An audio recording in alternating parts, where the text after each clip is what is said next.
Bom dia a todos os amigos da cidade. É com muita alegria, muita satisfação que nós estamos fazendo com que esse programa chegue até a sua casa, a sua vida, com a informação que transforma. Nós temos feito uma série de programas, este é um deles, e que não é, né, dentro do estúdio da TV Carajás, de uma forma diferente. Hoje aqui no meu espaço, no meu pequeno espaço, porque tudo fica muito confinado, mas eu tenho a alegria de receber o nosso convidado, que já vamos apresentá-lo, e que o assunto diz respeito a todos nós. O assunto é importante para a nossa vida, nossa casa, nossa família, para o nosso bairro, para a nossa comunidade, para as nossas igrejas, para as nossas escolas, para a nossa cidade.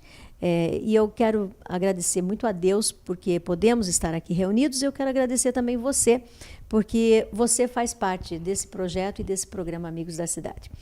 Hoje eu escolhi um versículo, e esse versículo você vai nos ouvir falar muito sobre ele, porque ele é um tema central do que nós estamos tratando e de muito mais que nós vamos tratar, que está lá no livro de Provérbios, capítulo 31, versículo 8.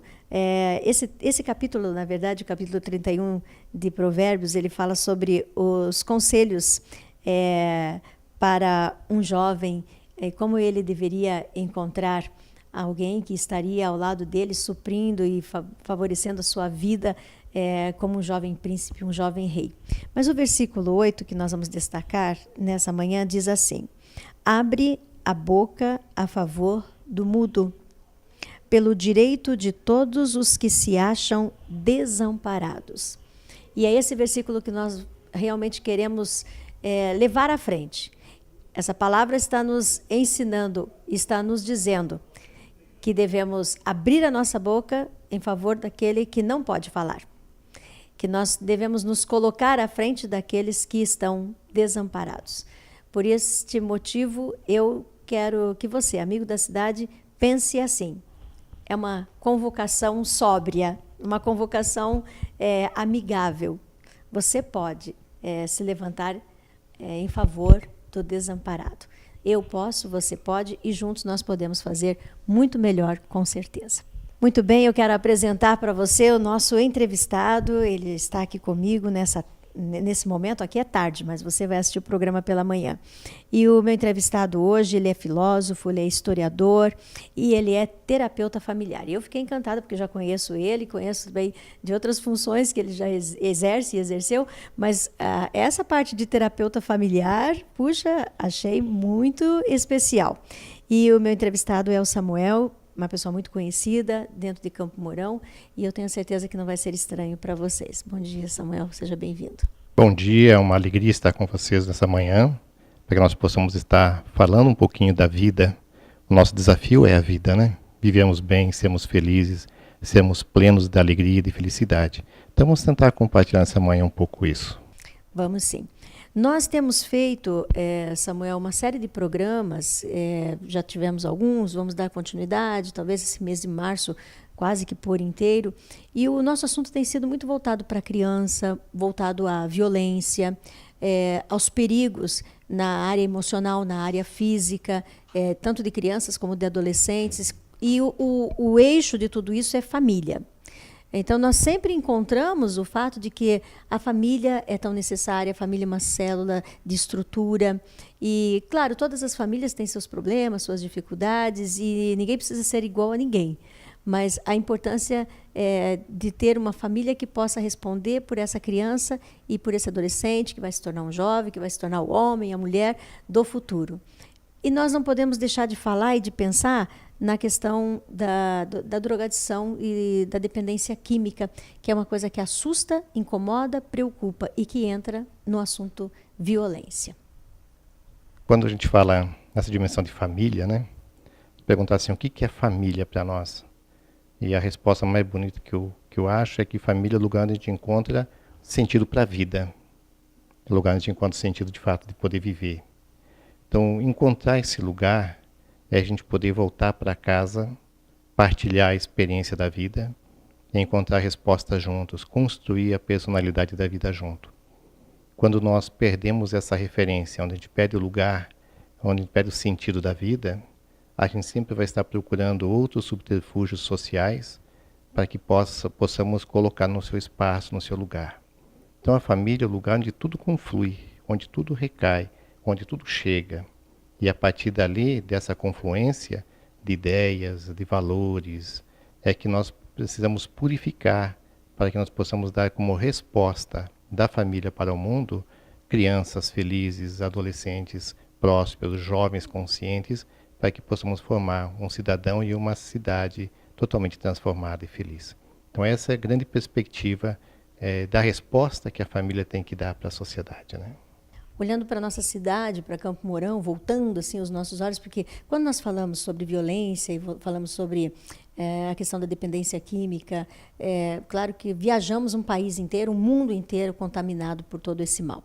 Hoje, dengue preocupa, zika preocupa, mas eu acho que a maior epidemia que está violentando, destruindo, matando ainda são as drogas e a drogadição. Quando nós falamos em Campo Mourão, voltamos os nossos olhos, saímos desse universo tão grande, mas voltamos os olhos para a nossa cidade, no seu viver e no seu trabalho, com certeza você tem um conhecimento muito mais amplo do que nós, que ficamos assim num reduto de bairro, de igreja, de uma família aqui, ali, acolá, que já nos preocupa. Mas, olhando na sua visão, qual é o nível da nossa preocupação? Olha, eu sempre costumo dizer assim que a injustiça é filha legítima da violência. Aonde nós vivemos numa sociedade onde existe injustiça, nós sempre vamos conviver com a violência. E a violência em seus diversos graus que a acompanham. Para que nós possamos limitar ou possamos purificar a sociedade, nós temos que construir uma realidade, uma sociedade, um mundo mais justo, uma verdade mais justa. Mas como nós somos humanos e nós não preservamos e não procuramos manter a justiça para todos, nós queremos a justiça apenas para alguns ou só para nós, né? Então isso vai ocasionando dentro da sociedade vazios.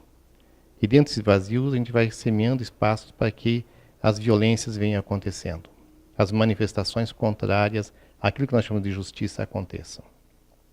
Então a drogadição, o alcoolismo, toda essa questão é uma forma da pessoa falar da sua indignação social, demonstrar a sua indignação.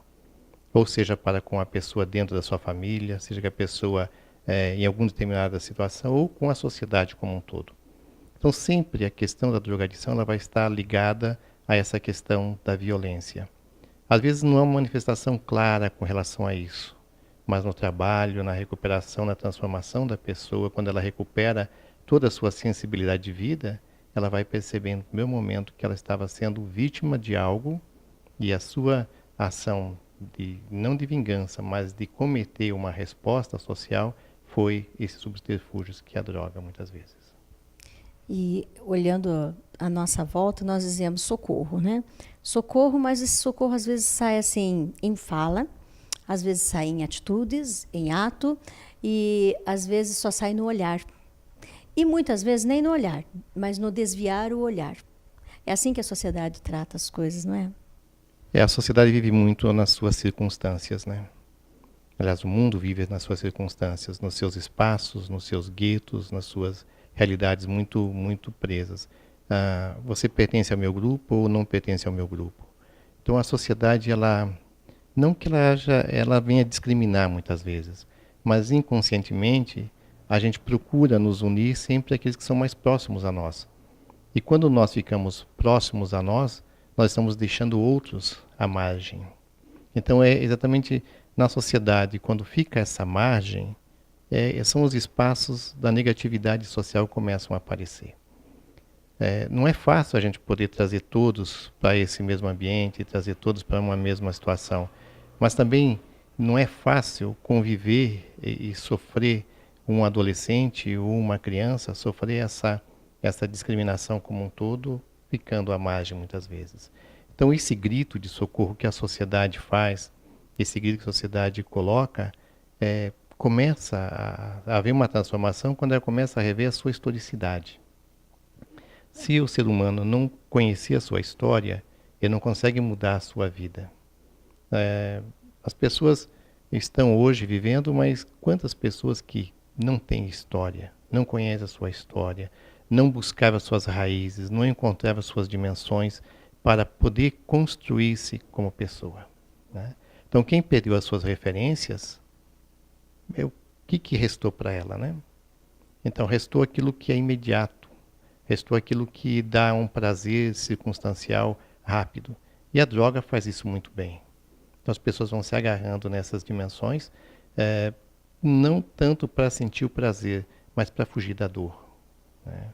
Aquilo que está fazendo com que ela, no sentimento da dor, ela precisa encontrar um subterfúgio, e nesse subterfúgio encontrar uma satisfação. Por que eu existo, né? Algo que me dê uma resposta que seja rápida, por que eu estou aqui. E a droga faz esse caminho. Nós começamos o nosso assunto falando sobre família, esse eixo maravilhoso e forte, e eu penso que nós precisamos voltar, porque esse momento, para mim, é importante que essa pessoa que está nos assistindo, pode ser que eles não estão, tomara que não, né, vivendo uma situação dentro de sua casa que diz respeito à droga, com um jovem ou adolescente. Tomara que não mesmo. Mas mesmo que não estejamos na nossa casa enfrentando essa aflição, pessoalmente, a aflição da carne, se alguém próximo está vivendo, nós também estamos vivendo. Se a cidade tem problemas como esse problema faz parte da nossa vida, da nossa existência, não tem como fugir.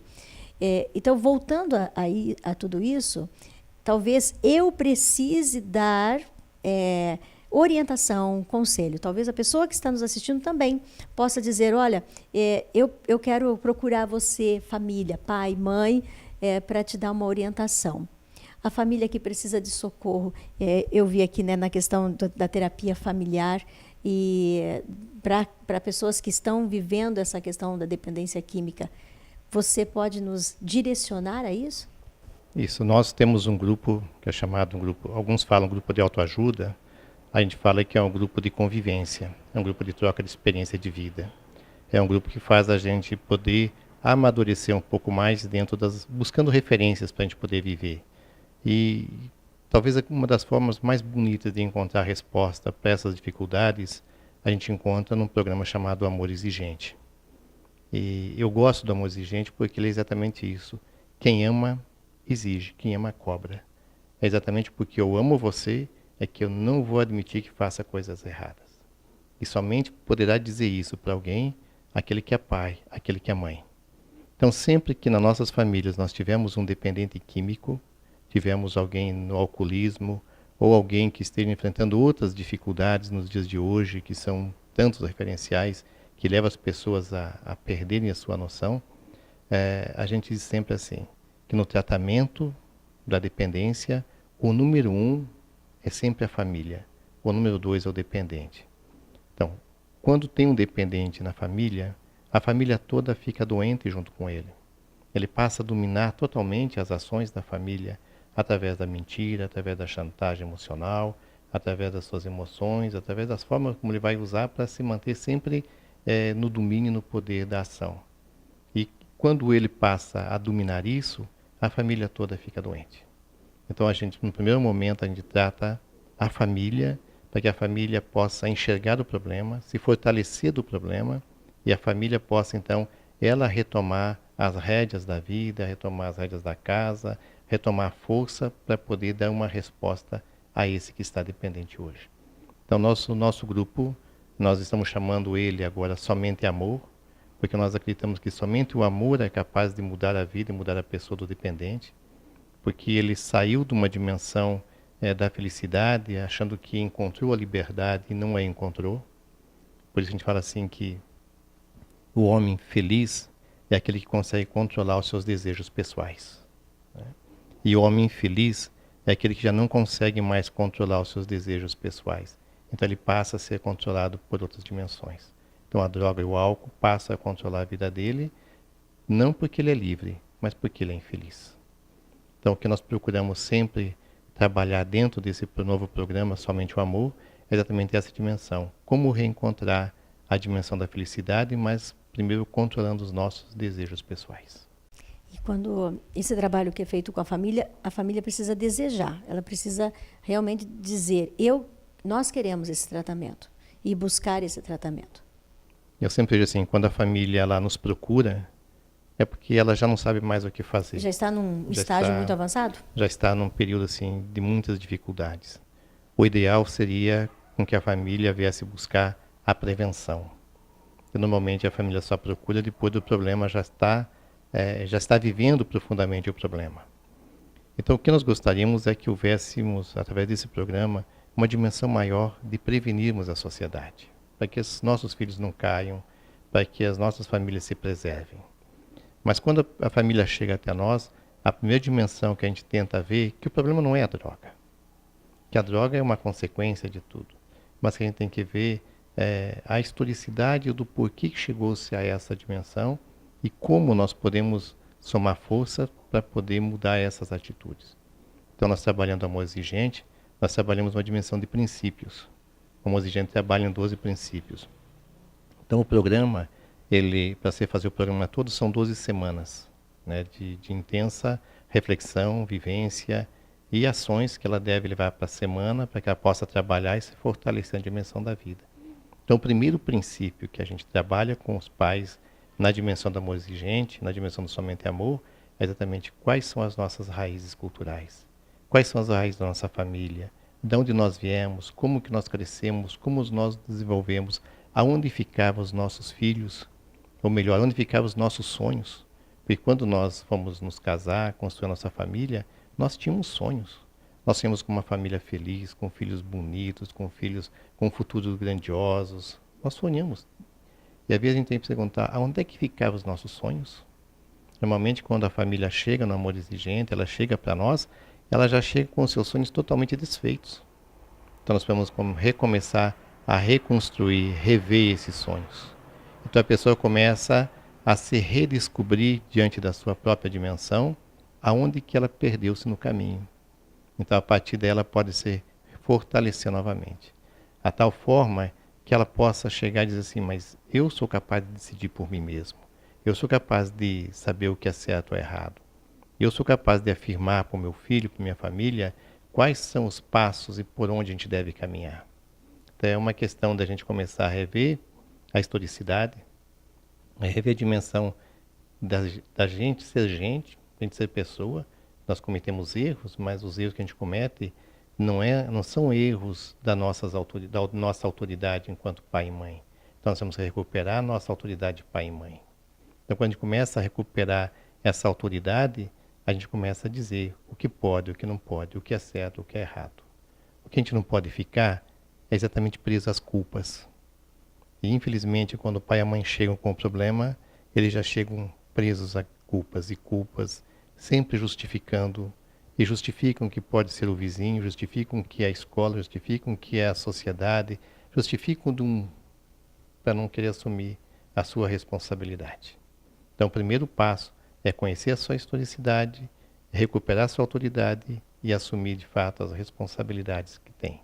A partir do momento em que eles assumem a sua responsabilidade, eles são capazes para dizer para o filho assim, filho, eu amo você enquanto meu filho, mas eu não admito as coisas erradas que você está fazendo. Ou você muda de vida, ou você vai mudar. Né? Dá opções, ou você muda de vida e vai viver conosco aqui em casa segundo as nossas normas e regras, ou vai procurar um outro caminho que possa viver. Quer dizer, é colocar o outro em xeque-mate, é ter atitude para isso. Né? E toda atitude vai gerar uma crise muito grande na vida. Então a gente fala assim, mas se eu colocar o meu filho para fora de casa, o meu filho vai morrer. Não, mas é somente na crise que a gente vai encontrar formas diferentes de dar respostas. Se a gente não provocar uma crise, a gente não consegue encontrar resposta. Então as crises são oportunidades para podermos ver, vislumbrar outros caminhos e outras dimensões da vida. Né? Muito interessante. E muito forte porque não tem como fugir, né? Às vezes, parte da família foge, é melhor fugir, é melhor... e acaba ficando com, a maioria das vezes, com uma pessoa só, né? E dentro da maioria das vezes, geralmente, a mãe acaba sendo sobrecarregada. Não que os pais também não, mas na maioria das vezes. Agora, quando há uma unidade, quer dizer, é pai e mãe com responsabilidades iguais, com dores iguais, com sofrimentos iguais, são irmãos, tios, avós, de repente todo o contexto, né? Buscando um socorro e buscando todos falar a mesma língua, eu acho que esse já é um bom princípio. Às vezes a gente confunde algumas situações. Às vezes nós estamos vivendo dentro da mesma casa, pai, mãe e filhos, mas nós apenas convivemos juntos, né? Transformamos a nossa casa apenas num lugar para vir comer, tomar banho, trocar de roupa, dormir e voltamos para o mundo novamente. Enquanto nós não assumirmos a dimensão da cooperação dentro de casa, que nós vamos aprender a cooperar, a fazer junto, construir junto para o bem de todos, nós vamos estar criando a primeira grande dificuldade dentro da vida na família. Isto é, a família começa a criar filhos folgados. Enquanto nós temos um filho folgado, um filho que não arruma a sua cama, não cuida do seu material de escola, não cuida da sua roupa, que não é responsável por aquilo que é seu, se a gente não conseguir colocar valores para ele agora, quando que ele vai poder aprender? Então a gente vê assim, na maioria das vezes, os filhos folgados são filhos que vão para a drogadição. E esses filhos folgados sempre vão ter mães sufocadas. Mãe sufocada pelo trabalho, mãe sufocada pela responsabilidade, a mãe sufocada pelos compromissos do dia a dia. Então, na família, enquanto tiver um filho folgado, a mãe sufocada, sempre vai haver problemas. Então, para que a gente possa resolver os problemas, é preciso com que todos comecem a assumir responsabilidades comuns. Quer dizer, nós vivemos numa casa para cooperar, não para conviver. Então, a primeira grande dimensão da mudança tem que ser uma mudança de postura interna dentro de casa. O meu filho, ele comeu, sujou o prato, ele tem que aprender a lavar. No momento, o filho nem tira o prato da mesa. Se ele jogou alguma coisa fora de lugar, ele tem que aprender a juntar e colocar no seu devido lugar. Quer dizer, ele tem que assumir a sua responsabilidade. Se a gente não assume a responsabilidade nas pequenas coisas, a gente não é a partir das grandes coisas que vai formar o caráter humano, né? A gente forma a partir das pequenas coisas, né? Das coisas mínimas. Eu lembro sempre que eu fui fazer uma visita a uma comunidade terapêutica e conversava com um rapaz que fazia o tratamento, ele era médico e depois ele recaiu e fez toda uma situação e fez o tratamento. Ele me dizia assim, que a grande preocupação dele não era a árvore, nós estávamos embaixo do mar. Ele falou, mas é a pequena folha. É a pequena folha que me derruba, não é a grande árvore. Isto é, são as pequenas atitudes que vão nos derrubar diante da vida. Então, se a gente não amadurecer para elas, a gente nunca vai amadurecer para os grandes problemas. E quando a gente não consegue enfrentar os pequenos problemas, os grandes problemas serão, né, muito mais difíceis de serem resolvidos. Então, a gente tem que começar a trabalhar sempre com as pequenas coisas, com os filhos pequenos. Por isso que a gente fala que o grande sentido é a prevenção, porque a gente começa a ensinar o filho pequeno a assumir as responsabilidades. Depois de grande, a gente tenta remediar, mas já não conserta mais. Complica-se, né? Eu gostaria, sim, se for possível, né? Mas que você pudesse passar para todos que estão nos assistindo um telefone, ou aonde funciona o espaço, como chegar até lá, porque às vezes algumas barreiras são tão simples de ultrapassar, mas para quem está vivendo um problema parece que elas são tão grandes. A nossa reunião do Somente Amor, ela acontece todas as segundas-feiras, às 19h30, na Casa da Cultura. A Casa da Cultura fica ali entre o Teatro Municipal, a Faculdade e a FECILCAM, Unespar, próximo ao Mercadão Municipal. Então, sempre na segunda-feira, às 19h30, nós estamos lá para receber as pessoas. Não precisa fazer uma inscrição, a pessoa chega, o grupo é aberto, a pessoa participa da reunião. Se ela quiser entrar, se ela quiser falar, quiser dar seu testemunho, ela pode fazer. Se ela somente quiser participar da reunião, assistir a reunião, ela vem e assiste. É um grupo totalmente aberto, totalmente livre. As pessoas precisam experimentar para sentir o sabor e sentir o gosto, né? Para saber, eu posso participar ou não. Mas o primeiro momento que a gente pede às famílias é tudo aquilo que a gente lá ouve, tudo aquilo que a gente vê, lá deve permanecer. Então o grupo, ele tem essa característica de eu vou para o grupo porque eu preciso do grupo. Então não saio de lá falando quem eu vejo, falando quem esteve, ou comentando o que o outro disse, né? Eu saio de lá porque eu vou buscar aquilo que vai servir para a minha vida, para transformar a minha realidade. das nossas reuniões do Somente Amor, toda segunda-feira, às 19h30, na Casa da Cultura. Eu quero agradecer, muito obrigada pela sua presença. Na verdade, né, você saiu do seu espaço, veio no nosso espaço, é um programa gravado, nós vamos passar, né, na TV no dia que, enfim, que nossa programação acontecer. E tudo isso tem uma logística, né, que houve um movimento da sua pessoa para que você estivesse aqui, e eu me sinto muito abençoada nesse momento. Eu também fico muito feliz em poder participar. E quando a gente fala amigos da cidade, a gente fala da construção da nossa identidade própria pessoal, né? Nós somos cidadãos.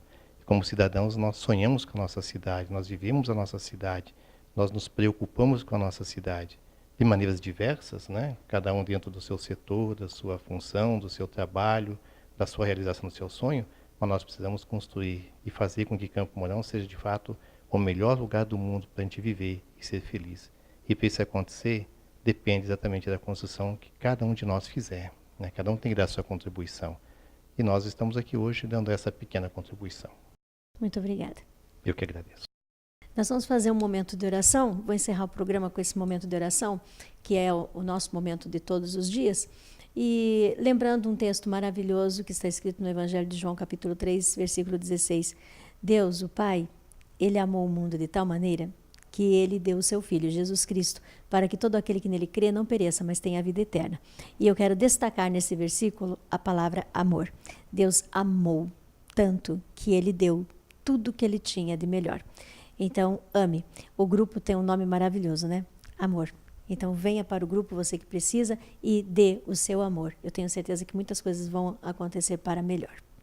Senhor, meu Deus e Pai, nós encerramos nosso programa nesse momento na alegria de dizer que o Senhor está conosco, porque o Senhor tem nos orientado a todos nós para buscarmos, para conhecermos, para entendermos. E nós entendemos que há um projeto e há um propósito do Senhor para cada um de nós, para cada cidadão, para cada pessoa. E verdadeiramente isso diz respeito à liberdade que o Senhor nos dá, ao desejar que o Senhor nos dá e à inteligência que o Senhor já nos deu, porque todos nós temos esses atributos. Essa é uma graça maravilhosa, que nós possamos usar tudo que o Senhor já tem nos dado de tão maravilhoso para não só viver melhor, mas fazermos com que outras pessoas consigam viver melhor. E que nós tenhamos olhos para ver, ouvidos para ouvir, e que tenhamos todos atitudes certas para vivermos com qualidade de vida. É a minha oração, em nome de Jesus. Amém. Que a gente passa todo dia, que a gente se encontra.